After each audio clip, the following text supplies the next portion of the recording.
Now, welcome back to the second half of the programme. I'm joined by Deise and Mona Manahan. Good morning. Good morning, Damien. Mona, I'm going to ask you about the sacking of Unai Emery, the Arsenal manager.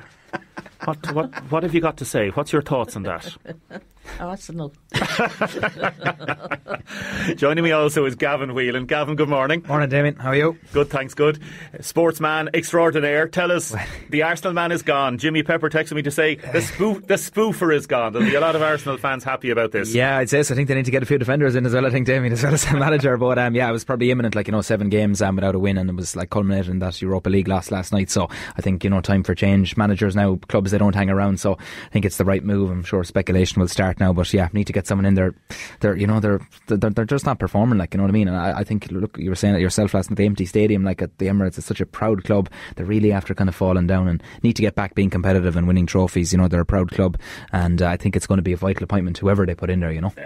Allegri possibly. Is there any chance that Wenger be back for a second? Would he? Hardly enough to be. Would Poch go in there? No. Yeah, you never know. Yeah, sure. The speculation will start. Yeah, Poch mightn't be bad. Yeah, mightn't be bad. I know as far as fans would have a thing or two to say about that, but from the Emirates Stadium to Dungarvan. Yeah, absolutely. Big weekend for the town of Dungarvan, of course, hosting the Munster Club senior football final on Sunday between Nemo Rangers and Clonmel Commercials. It's a repeat of 2015. Clonmel, of course, got that late goal to Michael Quinlivan, but I was talking to a few Dungarvan businesses during the week there with the hotels and the pubs up there around the square, so hopefully they'll do well out of it. There's a good buzz up there at the minute with the lights and things up there, so I'm sure there's going to be a good local interest in that one. 2:00 Sunday in Farrar Field, so yeah, should be a very interesting encounter. And I think St Mullins and Carlow as well, worth to mention as well. They're trained by Niall O'Donnell, of course, former Ballygunner defender. They play the daunting task of taking on Ballyhale Shamrocks in the Leinster Club final at the weekend. We have a big function, Damien, tonight in Lawlor's Hotel, the Juvenile GA Awards, big date in our calendar. The Board and Oak annual awards take centre stage, where the man of the matches from all the various county finals are played during the year, and we're pretty unique as well because the runners up also get a man of the match as well. So there's a man of the match from both teams. There's numerous clubs represented, far too many to name, but we might touch on a few of them there on Monday. We'll have our special guests, our sponsors, board officers there as well, so it's always a great night. Looking forward to that. Best of luck to Waterford professional boxer Dylan Moran of Kilmac. He's back in action tonight, Damien, in London. He takes on Michael Lakalu from England in what is scheduled to be a tough fight. He's going for 11-1 in the professional ranks, so we wish him the very best of luck. And also, just to finally mention, the Dungarvan CBS under-15 footballers, a great success Fabulous yesterday. They won the C final.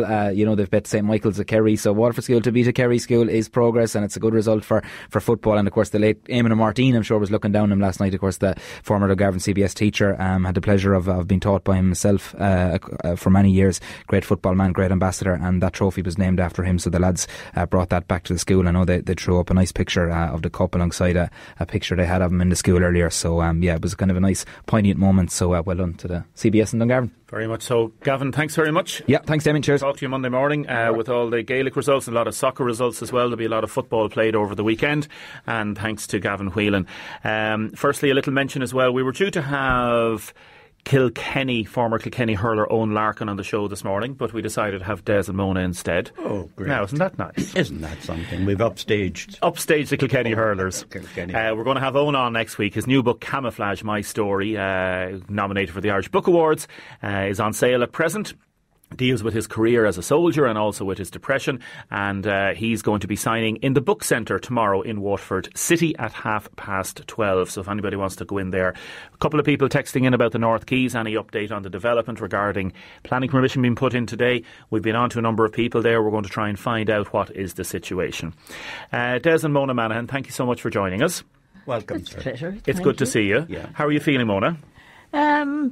Good, good. Good. I've no real complaints. I'm depending on my stick for support.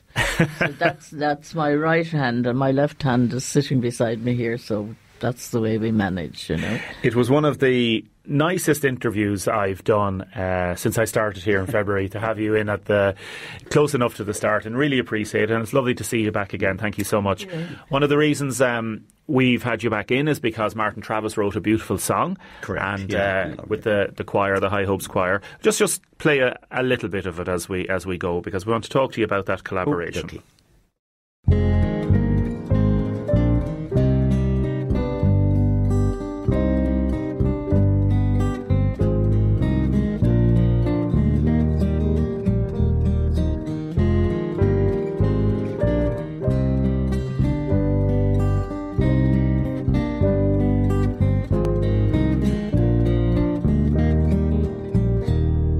We know that we're in trouble when we're starting to pine, going into decline, but we've only been parted for one day. We know that we're in trouble when time after time we finished each other's lines, but it shows that we both think the same way. And we're inextricably linked. It's as though we've always known it. Inextricably linked on this journey through our time. And it's just the way that it is, like it's written somewhere already. So I take your hand in mine, take your hand in mine, take your hand in mine, and we'll face the world. It's a very nice production. Lovely. Congratulations. It's funny hearing it from your recording there and hearing it at home when we play the things. That's sort of different things you feel you'd like to do something about, you know.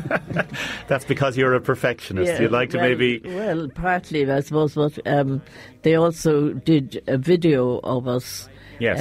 and which they showed at two different venues we were at this week with the choir, and I was absolutely shocked to see the state of me, you know, they photographed and said, we take this photograph and we do something, and that was it. No preparation, no nothing. Oh my God, how could they do that to me? You know, it was terrible.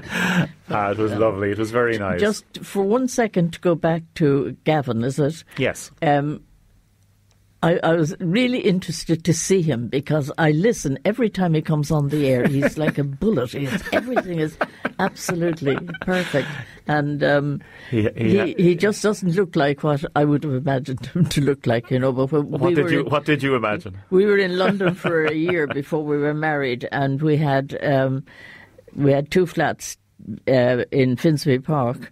So I was halfway between the Arsenal ground and the Tottenham ground. Yes, White Hart Lane. Very good. So I had no option but to go see some soccer matches. Oh, so you do have a bit of interest in the sport. I used to go and listen to their Garda band. They always had the police band. Yes. Ah, very good, yeah. I lived up in Muswell Hill for a while, so I wasn't too far away for a while. And Des is a Tottenham supporter anyway. Oh, are you, Des? At the time, yeah. At the time, way back 1960, Spurs won the league, and then they won the double the following year. So they were... Jimmy Greaves, they were a fabulous team. Jimmy Greaves, Danny Blanchflower, Maurice Norman, White. They had a terrific team then. Absolutely. And do you still keep an eye on their results? Yeah. Well, he fights with my grandson. My grandson is a Liverpool supporter, so I get a rough time from him. It's not easy. It's not easy. Tell me about the collaboration with Martin Travis and the choir. Were you happy with it, Des? Ah, yes. I mean, see, Martin... he picks out the tunes and that, but he had this in his head a long time, and then he wrote it when he and Christine, his wife, were celebrating their 30 years married, so that he had it there. Now, and he sang it for us one day. He came over to the house. We lived close to each other. He came over to the house and he sang it there, and it was gorgeous. So he then said, wouldn't it be an idea if you did it? And we pushed it for the choir. So we did. Needless to say, in our key, which is way down lower than Martin's, and we sang it and that. So basically, we're just doing our best now with all this to try and promote the sale of it, because it is money for the choir. That's that's really what we want to get. It's a good cause. Yeah, and it's on sale in golden discs in City Square. I don't know, I presume you can get it other places, but at least I know it's there. Yeah, I think he has it... on iTunes and the different technical stuff, all that social media stuff and all that internet. I don't do that, yeah. But you see, the thing is that it was beautifully done, and the cover of the little CD is a picture taken by Martin's wife, Christine Simpson. Now, that might confuse people, but Martin is actually Martin Simpson, which there happens to be another professional musician in England called Martin Simpson. So when Martin is playing, he reverts to his mum's name. He's Martin Travis. So Martin Travis and Christine Simpson. But Christine is the artist and the photographer. They have a great family, a great history, and obviously I know the father as well, Martin's father, and coming over from Cornwall and the whole, and he's written books as well. Mona, the core of the song, and it reminds me of something that might be sung in a French rural hamlet in the 1930s. But the core of the song is 3 words. We're inextricably linked. Yeah. And inextricably linked, to have a chorus with a word like inextricably. I don't think I've heard it before. It's such an awkward, cumbersome word. It is an awkward name, but you have to say it slowly. Yeah. And it means so much. Yeah. It does. And it actually, from the moment we heard it, it seemed like the right word for us.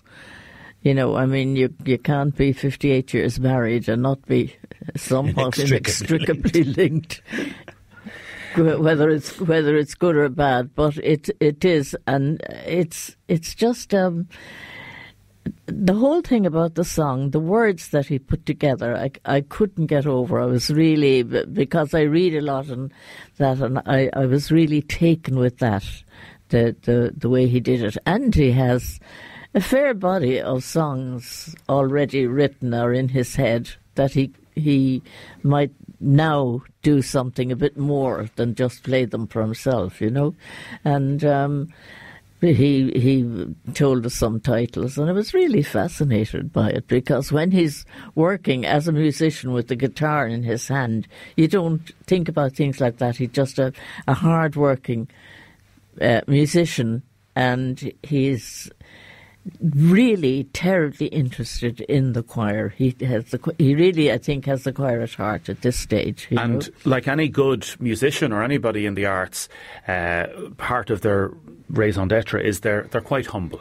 Yes. And he's a very humble man. Absolutely. And he's listening to this now and he's squirming. I know he's blushing. He's going, because that's the thing, when somebody's modest like that, it means there's a niceness that comes across both in the writing and in the presentation. There is. And he takes, I mean, Des more or less does the same, but he takes a great interest in all of the people who join the choir. You don't ask questions, you don't nose into their private lives or anything like that, but little bits come to you through conversations with others, and Martin takes all that in, and he deals with everybody equally and gets on very well, and the choir are mad about him, you know. Des, on the phrase inextricably linked, the word inextricably has such a depth of meaning, doesn't it? Yeah, you just can't extract, inexplainably, you just, I don't know, it's just, well, I suppose, I go back to when Mona and I became linked, whichever word we use there at that stage. That goes back to 1952. So we are together practically since then, which is a long time. Do you feel blessed that you met each other?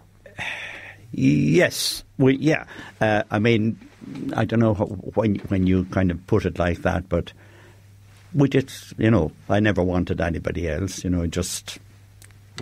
I spotted her way back then, fancied her, did my best to win her over a period of a few months, but it took me from July until December to win her over for our first official date in the Savoy Cinema way back in 52 on the 27th of December. So Can you remember the movie, no? No. I'm sad. I'm sure I watched it.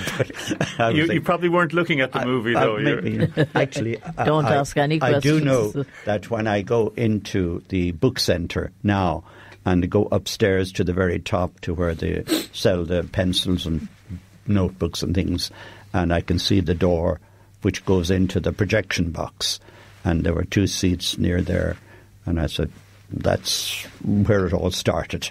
So it goes back. There isn't a plaque on the wall yet, but I'm sure they'll get around to that someday. It'd be nice if they put up 2 seats at some stage in the future and then said, "There you are now. There's the seats where to signify love." Did he try to hold your hand that night, Mona? Can you remember? You know, certainly did. Did he steal a kiss? I think he did anyway. Did he steal a kiss? You don't remember exactly.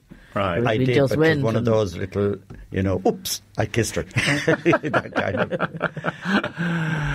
I don't know. It's good fun, and it lasted. Well, it was also simple, and it was fun, I suppose. But it's the sort of stage of courting that everybody was going through in those days. It wasn't like nobody had a car.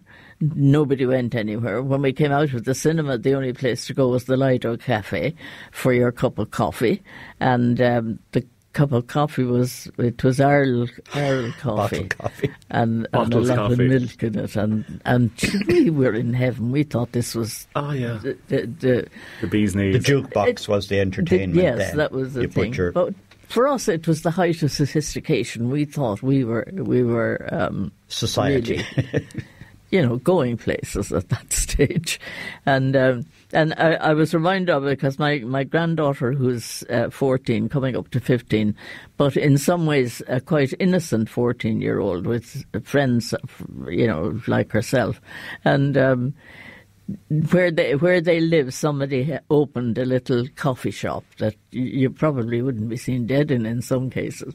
But the very, very first day that they were allowed to go out and go off for coffee themselves, she said, "We're going to the cafe. We're going," and I thought, oh God, the Lido all over again, But, it was all, I don't know if innocent is the word, but definitely unsophisticated, and of course I was working at that time, and I had my little bit of wages at the end of the week. I gave most of it to my mother, as we always did in those days. And so I had a little bit of money in my pocket to buy my own coffee if I wanted to, or to buy whatever I wanted, Maybe even mine at times. Probably. So it was Ireland coffee and Jacob's biscuit, chocolate biscuit. And that was the treat.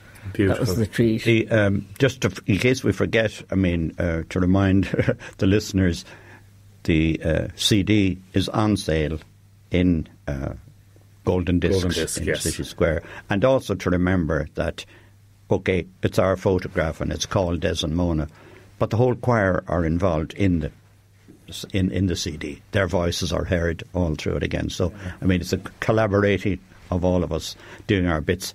And as I said, we badly need whatever we can get in, because we have we have something like 4 different gigs next week alone. Wow. Which means you're hiring buses to travel to do different areas. Expensive. God bless your energy. Des, thanks so much for coming in. Really Thanks, appreciate it. Damien, Mona, thank you so much. It's great Thanks, to see you Damien. again. And Thank you very it's a much. real pleasure to talk to you again. Yeah. Continued success and continued inextricably linked moments over the Christmas. And happy Christmas to you. Thank you. And Thanks, you too, Damien. indeed, Thank you very Damien. much. Thank you. We are back with, we're going to the other end of the scale. We're back with a little boy who's going to be on the Late Late Show tonight. Oh, and we'll be watching You'll it. be singing that. No, we're watching that. Join the WLR conversation on Twitter using hashtag Deise Today. With thanks to mulliganspharmacy.com. Now, some lovely text in for Des and Mona. Lovely text in from Bernie Collins. Nice to hear Des and Mona. What a lovely song. Kit has texted in. I remember Des when he and Owen Dawson, I think it was, used to visit in Rathcullaheen House, played the piano by ear. Beautiful and very, very nice to hear. Now, there's a young chap who sent this song and his version of it into the Late Late Show. This is Kieran singing Old Town Road. Take my horse, what they want. Why till I can't move? Gonna take my horse, hot damn boulders. Why till I can't move? Got the police in the bed, or shiny kick, very, very big. It's like a man, running out. You can make a horse. Ride out there with the horse. Who have we got here? Kieran. Hello, Kieran. How are you? Say hello, Kieran. How old are you, Kieran? 4. Kerry. And how old is your sister, Kieran? 5. 5. So you're 4 and she's 5. Yeah, And- I'm bigger than my 2 brothers. And what's your dad's name? James. James or Seamus, is it? Seamus and James. He has 2 names, just like me, Carrie Berry. I'm Carrie. My name's Douglas. So, Seamus, tell us about these 2 amazing young children. So, they're 2 gifts. They're just amazing. And Kieran is a little star. He's a natural little singer.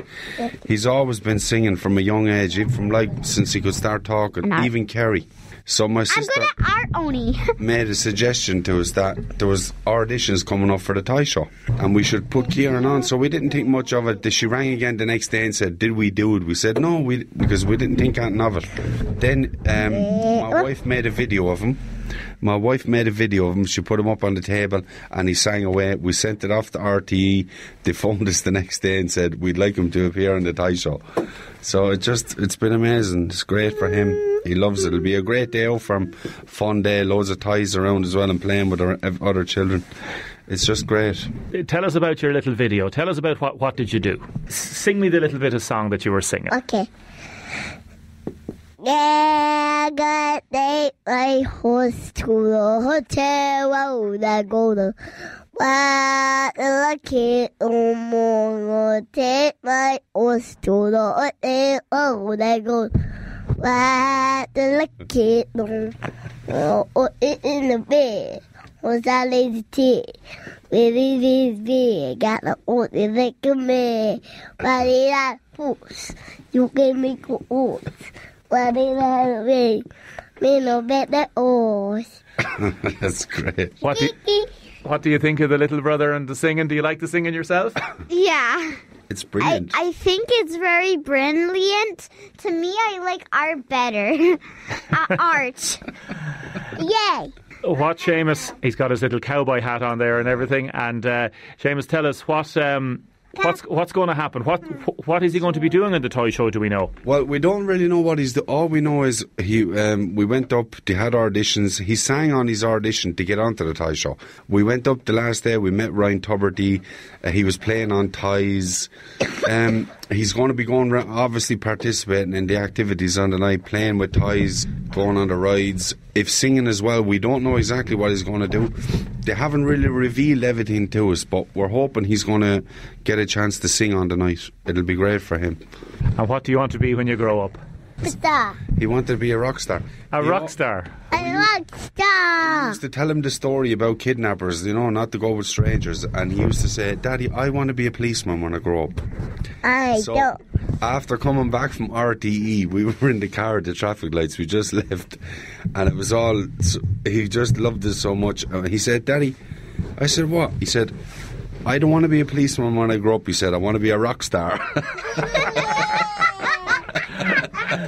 Listen, you're going to have a great time, Seamus. It should be great. It'll be great, yeah. It's a very, very best of luck with this. Thanks a lot. Hope you have a great time. And you'll be staying up for the night or driving back? No, we're staying overnight. RT booked us in for the night, so that's great. And how many of you can go? Is it only 2 in the audience, or is it only himself? Me and the wife and him. What's your wife's name? Fiona Lenihan. Special hello to Fiona. Yeah. I'd say this lad is a right little pocket rocket, is he? All go. He's all go. All go. Yeah, which is good. It's brilliant. And listen, it's lovely to meet you. It really is. Lovely to meet you. And have a great time and mind yourself. And he's singing there and he's swinging the chair and he's having a great time. Thanks very much for coming in, everybody. Thank you very much. Okay. Happy Christmas. Now, a lot of ads on the show this time of year, which is great to see. Great to see. And that's very, very important because obviously, as you know, the station doesn't get any money from the government. Public service broadcasting, we do it, everything based on advertising. So sometimes in December there can be a few more ads, but that's very, very important for the success and continued success of every independent radio station.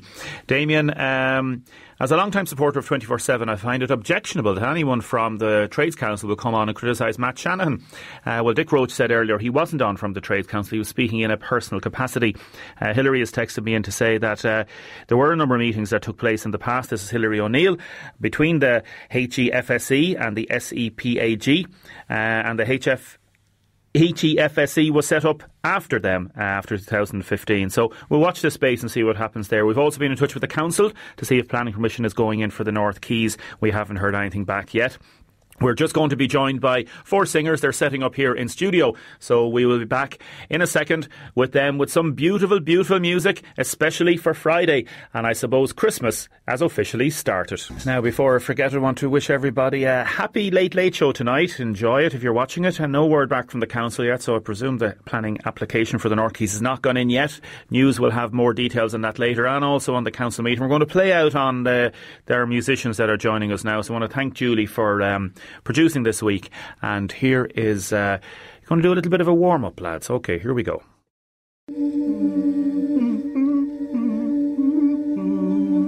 Okay, sit. Pastime with good company, I love and shall until I die. Grudge and loss, but none deny. So God be pleased, thus live will I. For my pastimes, and sing and dance, my heart is set on goodly sport. For my comfort, who shall me let? Youth must have some dalliance, of good or ill some pastimes. Company methinks then best, all thoughts and fancies to digest. For idleness is chief mistress of vices all, so who can say but mirth and play is best of all? Company with honesty is virtue's vices to flee. Company is good and ill, but every man has his free will. The best ensue, the worst eschew. My mind shall be virtue to use, vice to refuse. Thus shall I use me. Ah, wow. Lovely, lovely, lovely. Thank you. Sit down, sit down, sit down. Pull the microphones in towards you there, folks. There's another one up there. Yeah. Lovely, pull it right down. What was that? That is Pastime with Good Company, and if you even look at how it's written, it's not even written in the treble and bass clefs, it's written in older clefs. Oh my goodness. Yeah, we had to figure out what it meant. It's attributed to Henry VIII, actually. Yes. Yeah. I've never seen those clefs. I studied a bit of music for intercert as it was then. I've never seen it. What is that clef? Is there a name on it? The one in the middle is called the treble clef. Yes. So the line is corresponding to the C. The second line from the top is where the middle C is. And the top one is called a soprano clef. There you go now. There you go now. And we had to rewrite the words as well, because they're written in very old English. Yeah. So, yeah. There you go. Who do we have here? So we're Totem Opus, and we are kind of a subgroup of notable works, and we said we'd come in and tell you about what notable works are doing. Introduce your colleagues here. Oh, right. So I'm Kate O'Byrne, this is my dad, Joe Byrne, and this is John Maloney, my fiance, and this is Liz O'Mahony, and we're all in notable works, so yeah. That's lovely. Yeah, we're part of harmony. And Dad does a choir as well, and Joseph Benilda, so we're all in that choir too. That's right. Yeah. We sing that together, so yeah. So our work started some years ago, well 2 years ago in fact, you might maybe know the story, but 2 years ago or more, we felt as a group that there was a gap in the choral offering in Waterford, because there are lots of very good choirs in Waterford, some very, very good choirs in fact. Yeah. But what we didn't have was one big choral society, mixed voices, doing the big choral works. Okay. And we said, right, that's a gap, we need to fill it. And the difficulty is, if you call it a difficulty, all the good singers were in good choirs already, most people were. I was saying that many of the singers were already in good choirs already. So the best way to get a big group of experienced singers and good singers together was to go for a limited number of practices on Sunday afternoons. So we started out with the philosophy, let's do a project-based undertaking. Let's do 6 Sundays, give people the music, learn your own music, do your own homework, come along and have 6 big rehearsals and do it. Yeah. So 2 years ago, we put on Messiah on that basis, and we had Messiah in St. John's Church in the early December 2017. I missed it. I heard it was lovely. I heard it was fabulous. And we did it again last year. We've done other things as well. The spring a year and a half ago, we collaborated with Wexford Festival Singers in a production of Forey's Requiem, both here and in Wexford. And then last spring, a smaller group from Notable Works put on an event for Holy Week in St. Joseph Matilda's Church, including several exorcisms in John Passion by Bach. So we've done quite an amount already. This year we said we're going to go a little beyond Messiah because we've done Messiah twice. So the next obvious Christmas work to aim at is Bach's Christmas Oratorio, which isn't very well known and deserves to be better known than it is. Tell us a little bit about Bach that people that don't know. Okay, so the Bach Christmas Oratorio was last performed in Waterford, I think, in 1984. Yeah. Wow. Or in the southeast. Or in the southeast in 1984. So it requires a good chorus. So we have a chorus of about 55 people. And then we have 3 soloists, professional soloists, and a professional orchestra. And our musical director is Kevin O'Carroll. So while we're a voluntary group,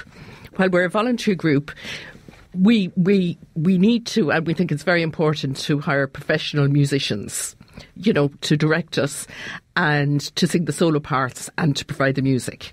So that's what we're going to have on Sunday, similar model to what we had with Messiah as well. Your own singing history? Well, I sing and play in a covers band, Fall Away House, myself and Kate. And it's kind of interesting because it's not really the kind of music that you might associate with say, choral work or singing in choirs or whatever. I mean, we're all about, Hall and Oates and Blue Oyster Cult. But I found that my involvement in Joe's choir as well as Notable Works has had a hugely beneficial impact on my singing abilities. I think a more formal and structured approach to singing that choir work involvement gives is it makes your approach more structured and basically, to translate it, makes it work better. So you've learnt? Yeah, you take a more technical approach to, we'll say, a more informal modes of expression. That makes sense. The past inspiring the present. Yes. How do you all get on? Oh, great, yeah. Rose is on fire. We do. No fighting between fiancés here. No discussions about. No, a bit of rivalry. Oh yeah, friendly rivalry. Friendly rivalry. Yeah. I want that part. No, that's my part. How many altogether in terms of? Tell us about the numbers. Are we talking about? So. At the moment, the choir at the moment is 55 to 60. It has been up to 80, so it's kind of between those numbers. And then the choir, I think it's, how many pieces in the choir? There's a good few people in the choir. This year we're 56, the orchestra. I think it is. 56. And then in the orchestra... 19 in the orchestra. Yeah. Then the 3 soloists. And then, obviously, Kevin O'Carroll, so... It's going to be a full stage. Yeah. It's a lot of people management, actually. And organising with that, we have a lot of hands on board, but it's there's a lot of organising, actually. Yeah. And on that, Kate, I suppose our total membership could be over 80. But... everybody's invited to take part, and there's some things some people will want to be part of and other things they won't have time or they'll have other commitments. So one of the beauties of it is that, we could have a database of 85 or 90 people, and then everybody's invited to do something like the pop-up project. And so we'll actually be singing at the Lions Club. Yeah, that's right, yeah. And that'll include, people who'll be singing on Sunday. It will include people who've sung with us before. So, there isn't a long-term commitment. People can jump in and out of it. But we'll always have enough people who want to be part of it. And I think that comes back to Joe's point that, the majority of people who sing with us are already singing in other choirs and will have other commitments. Tell us about the pop-up projects. So the pop-up projects would be, this would be like a pop-up project. Yes. Where we decide to do a project, we, put together a budget, obviously, and our ideas. We get, a musical director on board, and then inform everybody that we're going to what amount to really is boot camp workshops on the Sunday, because people do need to have prepared themselves. There's a lot of preparation themselves. There are always big works. Actually, that's the thing. The Christmas Oratorio is a big work, and actually it's nice music, so people will, it'll be really relaxing to view, but to be involved, it's big work. So I mean, it's difficult to learn. That's part of the reason why it isn't done very often. It's actually difficult stuff for choir members to learn, but they've done a fantastic job learning it, I have to say, over the last number of weeks. How is it difficult? I think it's very detailed writing. A lot of rapid semiquaver runs with odd key changes. It must you see what he's at, but it's actually very, very highly refined, harmonically speaking, for music. Is it convoluted? Does it work? Oh, absolutely, it works. It works. It sounds fantastic. Because sometimes we hear of composers that embellish work for the sake of it, and it just ends up as being a bit of a mishmash. No, it sounds absolutely lovely. In fact, somebody explained to me recently that Baroque music, which Bach is part, is based on the idiom of dance. And if you think of it that way, there's the first chorus of Christmas Oratorio, for example. If you think of it being like a dance, that's the way it is. And it's almost like the parts, be the instrumental parts or the choral parts, are dancing around in these semiquavers. And it sounds gorgeous. What can people expect on Sunday? Hopefully a full church. Hall and Oates. Hall and Oates and back together, the whole lot, huh? Burst into a bit of... I think that people... Well, like if you're talking to your friends and people... And certainly being part of it and learning the music and attending the rehearsals, I just find it's not possible to think about anything else except the music while you're there. So what I find about it is 2 hours later, it's back to real life then. So for 2 hours... I think people won't be, won't have anything else to think about except look at this spectacle and listen to this music. And it just, for me, it takes me away from everything else. Because it is so engrossing. Yeah. Yes. Bring your cushion, close your eyes. And honestly, that's it. Yeah. So actually, people do bring your cushion, but the seats are hard. But sit back and just let it happen. It'll flow over you, that kind of way, What time? Where? 7:30 in St John's Church. In Parnell Street. Next Sunday. Is there an admission fee? €20. €20. Where can tickets be got? From Theatre Royal. Or on the door. On the door, very good. Good response so far? So far, yeah. It's coming well. They're selling steadily, so yeah. And depending on the success, would you be looking at doing it again, or is it... Yeah. Certainly our intention is to keep going. I think we've got a good concept on what we're doing, and we're very keen to keep this type of choral music going. So we'll have to consider what to do maybe next spring, then again next winter, whatever. But certainly, and we'll have to think about that. But certainly our intention is to keep going with this type of idea. Yeah. It is biannual, kind of, isn't it? It is. Yeah. We seem to have fitted into the first Sunday in December slot. We have. So we're now on the Winterval brochure, for example. So it coincides or it's consistent with Winterval. So that seems to have been our slot now for the last... This is our third year doing it. Yeah, in the same slot, yeah. So hopefully... but we'd like to... I mean, obviously we did Handel for 2 years and now Bach and some Handel pieces. So we'll have to have a good think about what to do next year. We did Fauré as well before. We did? We did Fauré. Fauré last spring, 12 months. Yeah, that's right. Any date fixed for the wedding now? John's going to tell me. All right. Yeah. There isn't a date fixed then, is there? We haven't been told yet. That's John. Go on, John. You can reveal it here live on air. Nobody's listening. Go on. Not to be broadcast. Oh, yeah, that's the job. That's the job. What are you going to sing for us now, please? Okay, we're going to sing a piece called Drink to Me Only With Thine Eyes. Okay. Which again is medieval in character. I believe, although I should have researched this, that it is attributed to Ben Jonson, who was a contemporary of Shakespeare. Yes. So it goes that far back. Wow. Gorgeous piece. It was popularised some years ago by the famous bass Paul Robeson. Super. See, I'm sure you recognise it. I do. Oh, well, I know his work, or know his... Yep. Okay. Get yourselves ready there, folks. Okay. Bum, bum, bum. In your own good time. Ba, ba, ba, ba.